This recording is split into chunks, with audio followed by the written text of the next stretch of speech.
21 June 2025, শেষ দিন শেষ সুযোগ। গোলের মাটিতে 5 দিনের যুদ্ধ এখন চূড়ান্ত পর্যায়ে। বাংলাদেশ কি পারবে শ্রীলঙ্কাকে হারিয়ে ইতিহাস গড়তে, নাকি শ্রীলঙ্কা নিজেদের মাঠে রাখবে শেষ হাসি? চলুন দেখে নেই শেষ দিনের পূর্ণ বিশ্লেষণ। এই ম্যাচ শুরু হয়েছিল 17 জুন গোলে।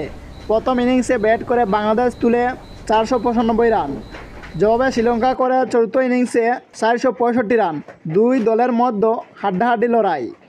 দ্বিতীয় ইনিংসে বাংলাদেশ আবার ব্যাটে নেমে তুলেছে 180 রান। উদাহরণস্বরূপ ফলাফল শ্রীলঙ্কার সামনে জয় পেতে টার্গেট 193 রান। এই অবস্থায় ম্যাচ এখন দুলছে দড়ির মতো, কেউ পুরোপুরি এগিয়ে নেই। কীভাবে জিততে পারে বাংলাদেশ? বাংলাদেশের জয়ের চাবিকাঠি হবে প্রথম সেশনে দ্রুত উইকেট তুলে নেওয়া, স্পিনারদের সঠিক ব্যবহার, মুভমেন্ট বিশ্বাস রাখা। সাকিব, মিরাজ কিংবা তানভীরের মতো বোলারদের হাতে এখন ম্যাচের ভাগ্য। অন্যদিকে শ্রীলঙ্কা ব্যাটাররা খেলছে দারুণ আত্মবিশ্বাস নিয়ে।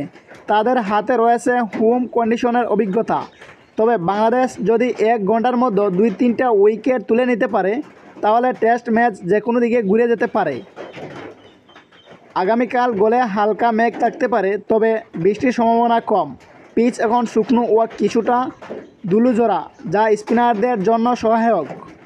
মানে স্পিন আক্রমণ দিয়েই আসতে পারে জয়।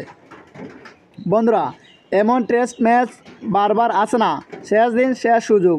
বাংলাদেশ কি পারবে এই কঠিন ম্যাচ জিতে নিতে? আপনার ভবিষ্যৎবাণী কী? কমেন্টে লিখে জানিয়ে দিন।